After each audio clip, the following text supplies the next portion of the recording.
Ada ibu-ibu, nenek membawa cucu ke masjid, sedangkan cucunya itu meribut, dibiarkannya lari-lari, mengganggu konsentrasi kita sholat atau dengar ceramah.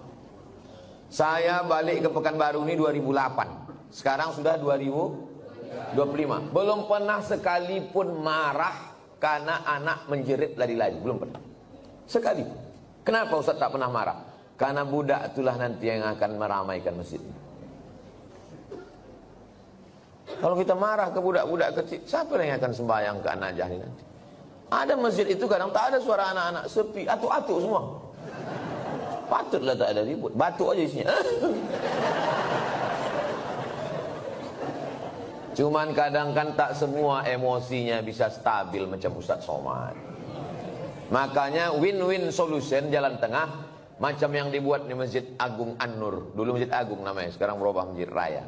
Yang level provinsi Masjid Raya, yang level kabupaten kota Masjid Agung. Dulu Masjid Agung An-Nur itu, saya kan rutin jadwal di situ. Waktu tarawih, pulang saya tarawih, anak-anak saya tengok dibuat satu shop khusus di belakang. Heran saya, kenapa anak-anak ini tak meribut? Rupanya ada satu petugas pakai baju hijau, membawa rotan sebesar ini. Dia tak sholat, dia khusus mengawas. Pas saya jumpa, pas saya tengok gini, senyum dia. Ustaz, saya bilang, mau kau bantai anak-anak? Enggak Pak Ustaz, kalau saya pukul marahlah ayahnya. Jadi untuk nakut-nakuti aja, bagus. Jadi nanti diangkat ada satu security khusus untuk anak-anak. Jangan anak diletakkan di celah. Letakkan celah. Pertama, anak ini memutus sop, kecuali anak saya. Anak saya tak memutus sop. Kenapa? Karena ujung senapan angin sudah dipotong. Karena di dalam itu ada najis. Yang kedua, kenapa anak ini diletak di samping? Anak ini belum mumayyiz. Macam mana cara membedakan udah mumayyiz sama belum? Kalau dia meribut, kita gini kan, itu udah mumayyiz. Tapi kalau dia meribut, kita gini kan, dibalasnya balik ke awak. Itu jangan dibawa. 4 tahun ke bawah tak bisa. Dibawalah budak umur 3 tahun, diletakkan di celah samping kita. Begitu kita takbiratul ihram, Allahu Akbar, dia pun berjalan, berlari. Di samping ini ada atuk-atuk yang kacamatanya di bawah. Asal budak ni lalu, atuk ni takut. Kata dia. Kata dia. Itu waktu salam tuh cuman sekali aja salam. Salam tuh ke kanan cuman. Assalamualaikum warahmatullah. Apa? Berkelayok di masjid. Kalau ada di perumahan ini 100 orang, yang ke masjid itu 50, sudah banyak kali itu. Yang 50 ini pun berkelahi pula lagi di masjid. Bertinju di masjid gara-gara budak berkelahi. Apa kata orang yang tak sembahyang? Untung kita tak ke masjid. Tolonglah kita jaga persatuan ini. Bisa dipahami? Jelas. Insya Allah kalau saya ceramah jelas. Kalau ada orang bilang Ustaz Somad itu tak jelas, telinga kau kokak.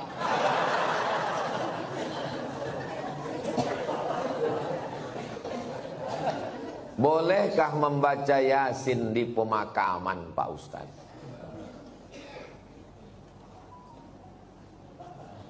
Kata Imam Nawawi, meninggal tahun 676. Nama kitabnya Riyadhus Shalihin min kalami Sayyidil Mursalin. Dia mengutip pendapat Imam Syafi'i. Wa qala Syafi'i, Imam Syafi'i berkata, wa in khatimul Qur'ana kullahu kana hasanan.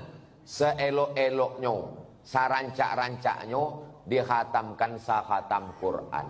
Bukan surat ya, sakhatam Quran. Saya tak bisa membacakan sakhatam Quran di makam emak saya, karena makamnya di Sumatera Utara. Saya mau pergi, saya membaca di rumah. Di makam saya minta ada orang membacakan sakhatam di makam almarhumah emak saya, mengamalkan fatwa Imam Syafi'i. Yang seelok-eloknya dikhatamkan di kubur itu sakhatam. Kalau tak sanggup sakhatam, maka bacalah hatinya Al-Quran. 30 juz 114 surat tuh. Mana hatinya? Wa qalbul Quran ya. Itulah mengapa kalau kita ziarah kubur membaca surat ya. Ada 3 hati. Yang pertama qalbul Quran, yang kedua qalbul lail, yang ketiga qalbud da'i. Qalbul Quran, hatinya Quran, Yasin. Qalbul lail, hatinya malam, sepertiga malam, jam 2. Qalbud da'i, hati orang yang berdoa ketika tahajud. Berjumpa 3 hati. Hati Quran, hati malam, hati manusia. Maka kata Imam Az-Zabidi dalam kitab Syarah Ihya Ulumuddin, mungkin terkabul doa kalau ketemu 3 hati. Maka bacalah surat Yasin pada saat tahajud malam. Habis itu berdoa kepada Allah. Apa kata Imam Ibnu Katsir tentang surat Yasin? Ma quri'a fi amrin asirin illa yassarahullah. Kalau dibacakan kepada perkara yang sulit, yang susah, dimudahkan Allah. Maka kalau saya ziarah kubur, saya baca Yasin, Al-Fatihah, Qul huwallahu 3 kali, Al-Falaq sekali, An-Nas sekali, pangkal Al-Baqarah sampai wa ulaika humul muflihun, ayat kursi, ujung Al-Baqarah lillahi mafis 3 ayat, habis itu tahlil afdalul dzikri fa'lam annahu la ilaha illallah. Habis itu hadiahkan pahalanya. Ya Allah, sampaikanlah pahala bacaan nang ku baca iko kepada almarhumah amak, almarhum ayah, atuk nenek, muslimin muslimat yang ada di makam ini. Allah maghfir lahum warhamhum sampai habis. Itulah yang saya ajarkan ke anak saya, ke keponakan saya. Saya kalau balik ke kampung ziarah, saya bawa anak keponakan, saya baca, saya kasih tahu. Aku membawa kau ke omak ayahku.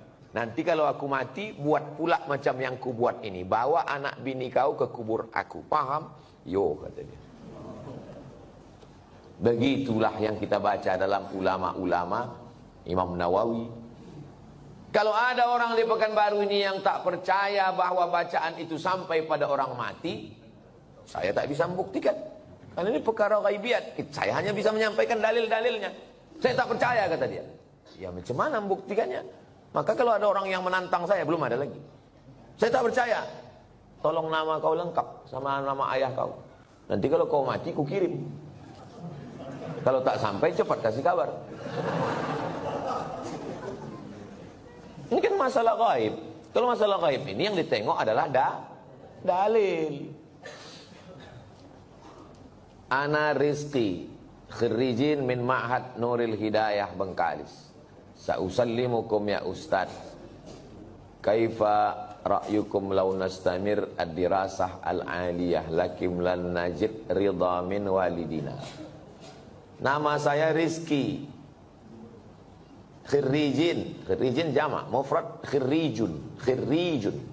Saya alumni dari Ma'had Nuril Hidayah Bengkalis.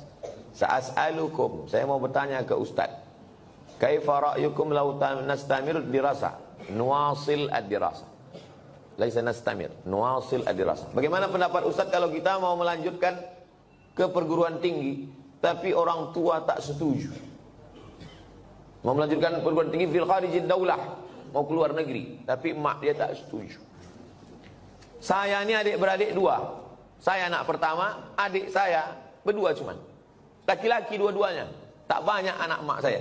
Jadi waktu saya lulus mau ke Mesir, berat dia mau lepas saya. Aku anakku 2, tak ada anak betino. Semana nanti aku dah tua. Datang wak saya, abang mak saya, menasihati dia. Harimau mati meninggalkan belang, gajah mati meninggalkan gading, manusia mati meninggalkan hutang. Harimau mati meninggalkan belang, gajah mati meninggalkan gading, manusia mati meninggalkan nama. Kalau kau tahan somat ini di celah ketiak, beginilah cuman dia. Tapi kalau kau lepaskan diri belajar, jadi orang dia, mengajar dia, mengalir pahalanya sampai hari kiamat. Betul cakap wak saya. Sampai hari ini di mana aja saya tausiah, pahalanya mengalir ke makam almarhumah mak saya. Maka ibu-ibu yang sayang ke anak, bukan kalian siapkan anak dalam kelambu, bukan kalian suapi, lepaskan dia sejauh mata memandang. 4 tahun aku tak balik. Kenapa tak balik? Ongkos mahal. Sampai terpikir juga di kepala, jangan-jangan aku anak angkat, anak adopsi. Balik. Sampai akhirnya 2017 saya daftar S3 ke Sudan. Waktu itu umur mak saya sudah 70 tahun. Saya suruh Muhammadiyah. Saya bilang, mak, saya mau mencoba dia, kuat tak dia? Mak sekarang sudah 70, di rumah ini sendiri. Aku mau S3 ke Sudan. Nanti kalau S3 ini 2 tahun aku di Sudan tak balik-balik. Apa kata dia? Pergi kau ke Sudan sampai doktor bawa kau balik. Kalau aku mati, matilah. Yang penting mengalir pahalanya. 70 tahun umur mak saya. Sampaikan video ini ke mak kau. Kalau tak mau juga dia nerima, tahu mak apa itu. Ibu kalau sayang sama anak, lepaskan dia sejauh mata mandang. Nanti dia akan balik pulang. Setelah saya punya anak, baru saya tanya, mak, berat rupanya berpisah sama anak. Oh iya. Macam mana mak dulu bisa berpisah sama aku 4 tahun?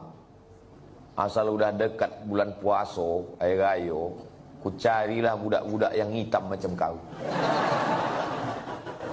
Ku bolikan baju, ku undang ke rumah, ku kasih makan. Hilang rinduku ke kau. Begitu rupanya cara dia. Kadang-kadang sedang mencuci di dapur, ku dengar suara kau main bau. Oh mak, bukan tanggung melepaskan anak itu. Sedang mencuci, didengarnya suara saya itu memanggil. Jadi ibu, lepaskanlah anak sejauh mata pandang. Biarkan dia belajar jauh.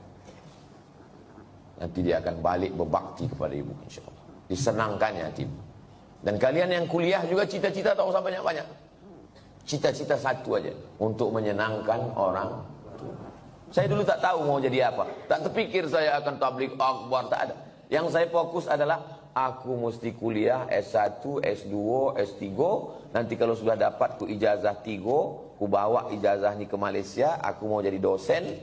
Sesudah aku dapat duit, akan ku senangkan nama ayah. Itu cuma, tak banyak, tak lain. Maka tak pernah saya berdoa lebih. Karena semua yang dikasih Allah lebih dari yang saya minta.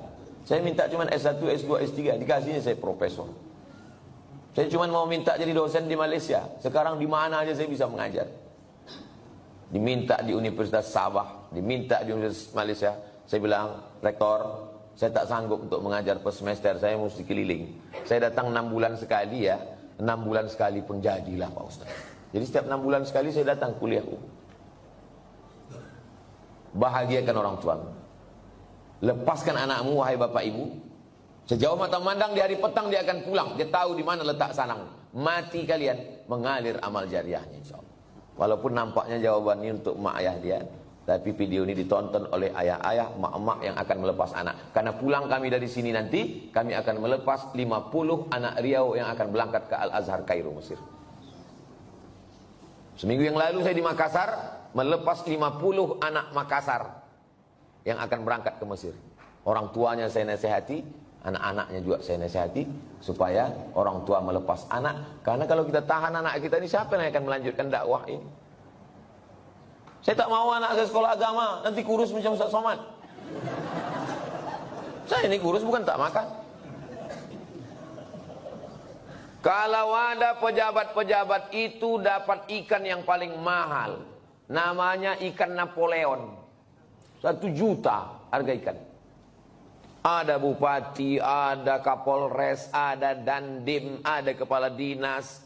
Yang pertama kali menyuap ikan 1 juta itu siapa? Abdul Somad. Apa kata orang itu? Silakan Pak Ustaz. Dikasihlah ketam kepiting sebesar piring besar, disingkel. Bupati tak berani makan, tentara gagah dandim tak berani makan ketam. Polisi berseragam berpistol tak berani makan ketam. Tak kalian makan Pak, kolesterol Pak Ustaz. Saya makan ketam tuh habis. Hidup saya sampai sekarang. Berani Ustaz makan, baca doanya Pak. Apa doanya? Bismillahilladzi la yadurru ma'asmihi syai'un fil ardi wala fis sama. Ku sebut nama Allah, tak ada yang bisa memudaratkan baik di bumi maupun di langit. Nanti kalau saya sakit Pak Ustaz, aku tak tanggung jawab.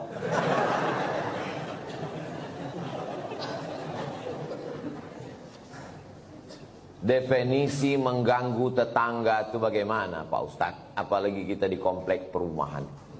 Mengganggu menurut syariat Islam, bukan mengganggu menurut perasaan. Kalau menurut perasaan, perasaan ini lain orang, lain kepala, lain orang, lain hatinya.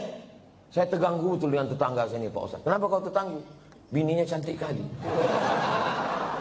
Cantik ciptaan Allah. Jadi yang maksud mengganggu itu adalah kalau bertentangan dengan syariat Islam. Saya terganggu dengan tetangga saya ini Pak Ustaz. Kenapa? Melihara anjing dia Pak Ustaz. Oh, dalam Islam miara anjing hanya boleh untuk menjaga kebun dari pencuri. Tempat kita aman, rumah rapat, maka tak ada alasan. Maka kita lapor ke RT RW, musyawarah, dudukkan bersama. Kadang jamaah ini mau mengambil hukuman segera. Saya racun aja lah Pak Ustaz. Dipasang racun. Rupanya anjing itu tak makan, dimakan kucing awak, mati kucing. Dimusyawarahkan. Wa amruhum syura bainahum. Hari libur, hari Ahad, rumah dekat-dekatan, dipasanglah lagu, bum pam, bum pam, bum pam. Belilah earphone. Berapalah harga earphone? Dengar sendiri. Bum pam. Jadi dipasang satu komplek. Kan tak semua orang suka lagu itu. Apalagi di situ ada orang-orang tua yang jantungnya tak kuat. Mendengar itu, kata dia mati. Ini mengganggu. Menurut syariat pun tak betul. Nah, maka menurut syariat agama Islam, rumah berdekatan, sempadan cuma dinding pun tak penuh ke atas, ditanamlah pula pokok mangga pas. Buahnya apa tak asal menengok meniti air. Nah, ini mesti menjaga. Maka kata Nabi, idza tabakhta, kalau kau memasak, fa'aksir ma'aha, banyakkan kuahnya. Pesan Nabi ke tetangga, kalau kau masak banyakkan kuahnya. Untuk apa? Berbagi ke tetangga, menyambung tali silaturahim. Kata almarhumah mak saya dulu, kalau tak menjulur labu, tak menjulur kundur. Ini pokok labu, ini pokok kundur, sama-sama ditanam. Menjulur itu maksudnya keluar pucuknya. Keluar pucuk labu, keluarlah pucuk kundur. Kalau tak keluar pucuk labu, tak keluar pucuk kundur. Apa maksudnya? Kalau tak kedatang makanan kita, tak datang pula makanan orang. Halus pepatah orang. Bagikan makan. Kata Nabi kuah. Tapi yang pula gara-gara ceramah nih kuah aja. Dulu sebelum Ustaz datang berbagi ayam kami, sesudah Ustaz kuah aja lagi. Gara-gara Ustaz Somad. Ya, tahadu tahabu, saling berbagi hadiahlah kamu, maka kamu akan berkasih sayang. Malam Jumat jumpa wirid Yasin. Dulu begitu orang jumpa. Sekarang udah tak ada lagi jumpa. Jumpa pun di acara pesta nikah, walimah, udah tak bisa bertanya lagi. Dulu kau tanya, siapa menantu kau ni? Macam-macam mirip. Ini anak Pak Fulan. Oh, tak mana juga, mau balancik-lancian nih rumahnya Jawa. Sekarang tak bisa lagi ngobrol. Pasti tanya, itu anak siapa? Apa? Anak siapa? Suara musik. Bum bam, bum bam, bum bam. Tak ada lagi silaturahim. Pasti tanya, itu menantu kau? Apa? Tak ada lagi silaturahim. La salam wala kalam. Alhamdulillah, Masjid An-Najah ini tempat kita bersilaturahim. Datang ke masjid, buat wirid Yasin malam Jumat, baca Yasin habis maghrib. Habis itu habis Isya acara makan bersama. Tak ada duit, kumpul iuran. Di Malaysia itu setiap masjid itu ada dapurnya. Saya perhatikan, setiap masjid ada dapurnya, ada dandang besar dan bisa masak. Tidak usah masak yang repot-repot, masak nasi minyak, nasi mandi. Karena ayam nyembuk catus itu kumpul makan bersama.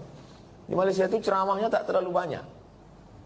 Ceramah sedikit aja, makan yang lama. Tempat kita ceramahnya panjang. Habis selesai keluar lami kecil-kecil. Di tempat lain. Kalau di An-Najah ini tak tahu kita. Kita tengoklah. Saya menikah dengan seorang duda. Sudah 10 tahun pernikahan ini saya belum punya anak. Saya mempunyai anak sambung. Anak sambung. Saya menyayangi dan mencintai seperti anak kandung saya. Anak sambung saya selalu meminta doa dan ridho dari saya. Apakah doa saya akan diijabah? Karena saya bukan ibu kandungnya. Dan jika saya meninggal nanti, saya tak ditakdirkan untuk punya anak. Apakah doa anak sambung saya nanti sampai ke saya, Pak Ustaz? Yang pertama, ibu sama anak kandung tuh sama anak sambung ini sampai mati tak bisa menikah. Karena menjadi mahram mu'abbad namanya. Mahram mu'abbad menjadi mahram kekal selama-lamanya. Karena sudah menjadi menikah sama ayahnya. Itu yang pertama. Yang kedua, wudu tak batal dalam mazhab Syafi'i. Yang ketiga, seandainya saya lewat di kuburan di depan Hotel Mutiara Merdeka dekat Leton, saya mau pergi nih, lewat kuburan itu saya baca doa. Assalamualaikum ya ala diyar minal mu'minin wa inna insyaallah bikum lahiqun yarhamullahu mustaqdimina wal mustakhirin nasallallahu wa lakumul afiyah Allahumma fir lahum warhamhum. Doa saya sampai apa tak sampai? Doa saya sampai apa tak sampai? Sampai. Padahal saya tak kenal sama orang itu. Sampai doa. Apalagi anak sambung. Kenapa ragu doa tak sampai? Oh, jadi doa sampai Pak Ustaz. Sampai. Lalu apa makna dalam hadis itu? Waladun solihun. Maksudnya, amal saya kepada orang mati itu sampai. Itu kan tak sampai. Amal kita ini semua kepada orang mati sampai. Kalau tak sampai amal kita kepada orang mati, tak ada sholat jenazah. Sholat jenazah itu amal orang hidup apa orang mati? Orang hidup untuk orang mati. Jadi kalau ada orang mengatakan amal orang hidup tak sampai kepada orang mati, nanti pas dia mati jangan sembahyangkan. Bisikan, kau dulu bilang tak sampai kan? Tak sampai kau. Amal orang hidup ini sampai ke orang mati. Terus Pak Ustadz itu katanya anak yang soleh. Masih fokus nih, masih fokus. Ini Abdul Somad. Abdul Somad ini kalau mati amalnya kan putus semua kan? Putus kan? Masih bisa dia ceramah? Putus. Masih bisa dia sholat sunnah Isra? Tapi ada 3 amalnya yang dulu tak putus. Yang pertama, shadaqatun jariyah. Disumbangkannya 2 sak semen ke Masjid An-Najah. Putus atau tak putus? Tak putus. Karena setiap hari orang sholat mengalir ke dia. Itu kan amal dia dulu. Yang kedua, ilmun yuntafa'u bih. Ceramah dia di Masjid An-Najah. Ceramahnya itu dulu atau sekarang? Dulu. Habis mati tetap mengalir, diamalkan oleh jamaah. Yang ketiga, anaknya. Anaknya itu kan amal dia itu. Yang ketiga inilah orang. Ya kok amal dia Pak Ustaz? Kalau bini itu cuma ditengok aja bisa dia hamil. Jelas? Tak jelas juga payah lah aku menjelaskan. Anak saya itu amal saya. Amal saya. Jadi hadis itu bukan bercerita hanya doa anak saja yang sampai.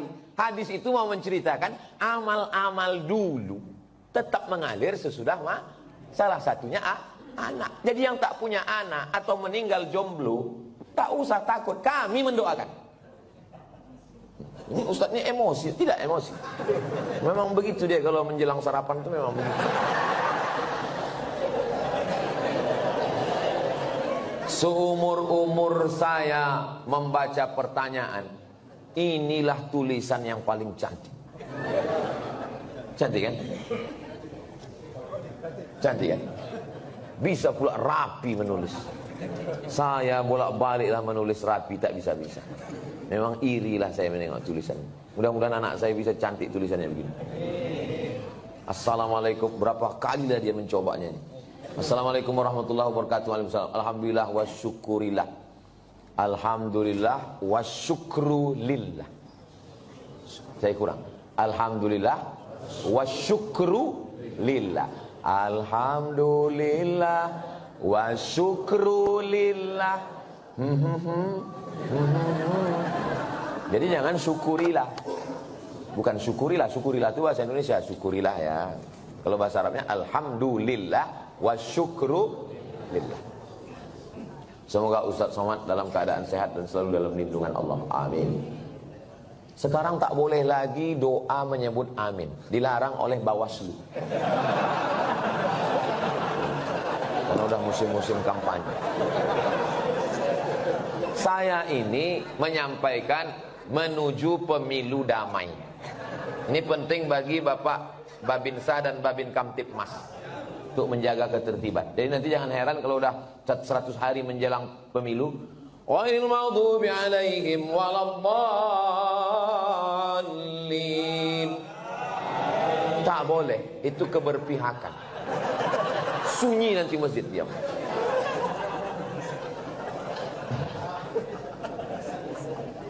Saya mau bertanya Pak Ustadz, kiat-kiat agar ikhlas menerima ketetapan takdir Allah dan tetap berprasangka baik kepada Allah. Mohon doanya Ustadz untuk seluruh istri pejuang garis 2. Pejuang garis 2 itu maksudnya yang belum hamil.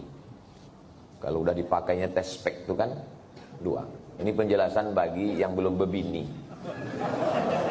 Yang udah berbini pun tak paham juga. Bagaimana cara kita biar supaya rela menerima takdir Allah? Saya kalau datang bertamu ke rumah jamaah, Assalamualaikum Pak, Waalaikumsalam. Ustadz Somad, tolong doakan mak saya Pak Ustadz. Maknya di mana Pak? Maknya di dapur. Duduklah mak itu di kursi. Berapa umur mak? 80. Belum bisa saya menerima. Karena mak saya meninggal umur 70. Dalam hati saya tetap, kok hidup mak dia, kok mati mak aku? Kok tak sempat makku ku bawa jalan-jalan ke Brunei, ke Malaysia? Kok tak sempat ku senangkan dia? Tak bisa hati saya menerima. Macam mana saya mau menceramahi jamaah? Marilah kita sabar menerima takdir Allah. Saya aja tak sabar. Tapi cara Allah menghibur saya.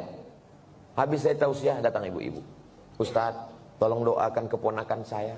Keponakan ibu ini kenapa? Ayahnya meninggal, emaknya meninggal, dia hidup sebatang kara. Anak SD kelas 2. Oh, aku. Sempat aku serumah 11 tahun sama emakku. Dari 2008 ke 2019. Ini budak nih, kelas 2 SD sebatang kara. Ternyata yang membuat kita bisa sabar itu adalah ketika membandingkan dengan orang lain. Begitu cara Allah mengajar saya. Ayat tak mempan, hadis tak mempan. Kenapa tak? Saya yang berceramah, saya yang nyuruh orang sabar. Tak bisa saya terima. Tapi begitu dijumpakan Allah, oh rupanya. Maka diantaranya yang membuat kita kuat ini adalah dengan memperbanyak bercerita dengan orang.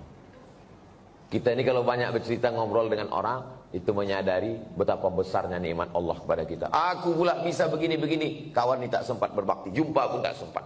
Yang kedua, bagaimana caranya? Caranya adalah menguatkan dalam hati bahwa innallaha katabal maqadir, Allah sudah menuliskan takdir 50 alfasana, 50.000 tahun qabla an yakhluqas samawati wal ard.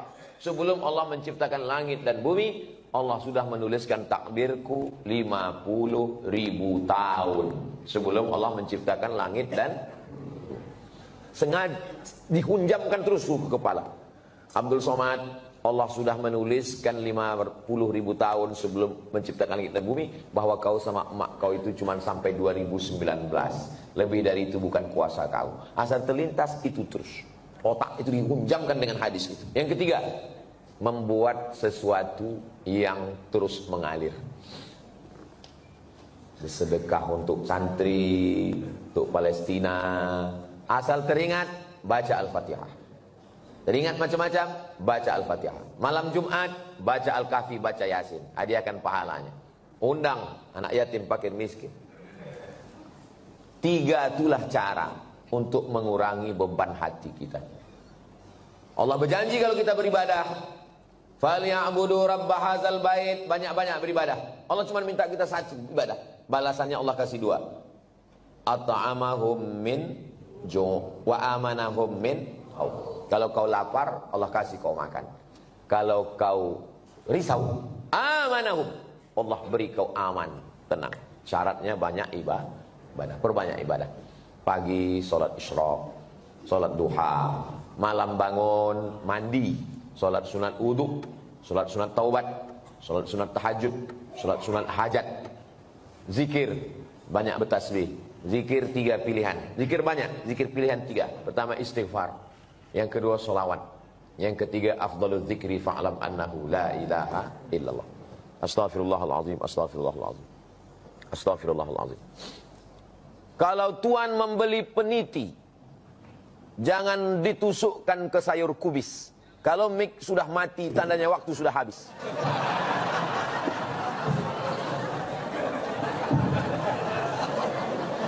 Kalau tuan membeli peniti, jangan dicucukkan ke sayur kubis. Kalau mik sudah mati-mati, tanda waktu sudah habis. Di akhir majelis mari kita sama berdoa kepada Allah supaya Allah menjadikan hati kita ini ridha menerima takdir Allah Subhanahu wa taala. Tapi usaha tak pernah berhenti. Yang belum berjodoh terus berusaha, mudah-mudahan dapat jodohnya. Yang belum garis 2 terus berusaha, makan toge, makan kacang-kacang, makan sayur, berdoa. Nabi Ibrahim alaihissalam baru lahir anak Ismail umur 86 tahun. 86 tahun baru dapat anak Ismail. Istrinya yang diponis mandul namanya Sarah, rupanya mengandung setelah Ismail umur 13 tahun. Waktu itu umur Nabi Ibrahim 99 tahun. Akhirnya punya anak. Waktu anak itu lahir, tersenyum Nabi Ibrahim. Karena udah diponis orang, istrinya mandul takkan punya anak. Senyum dia. Senyum itu bahasa Yahudinya Yitzhak, bahasa Arabnya Yithak. Maka dikasihnya nama anak itu Ishak. Ishak itu artinya tersenyum bahagia. Saking kan lucunya cara Allah ingin menguji seorang hamba. Tak ada yang sulit. Innama amruhu idza arada syai'an ayaqula lahu kun. Tak ada yang sulit bagi Allah. Allah cuma ingin menengok air matamu tumpah di tengah malam. Allah cuma ingin melihat sujudmu lebih lama. Dalam perjalanan hidup saya, dipukul ombak, diempas gelombang, baru saya paham. Rupanya kalau hidup ini tenang-tenang saja, tidak akan melahirkan nakhoda yang ulung. Kalau tidak tajam ombaknya, sujud kita sebentar. Tapi kalau pukulan itu kuat, lama sujud kita dan terasa nikmat. Karena tak ada lagi kawan yang bisa diajak berbisik. Akhirnya kita berbisik ke tanah. Malaikat-malaikat di langit memintakan doa itu dikabulkan Allah Subhanahu wa ta'ala. Mudah-mudahan kita termasuk orang yang diberikan Allah kekuatan istiqomah iman dan Islam.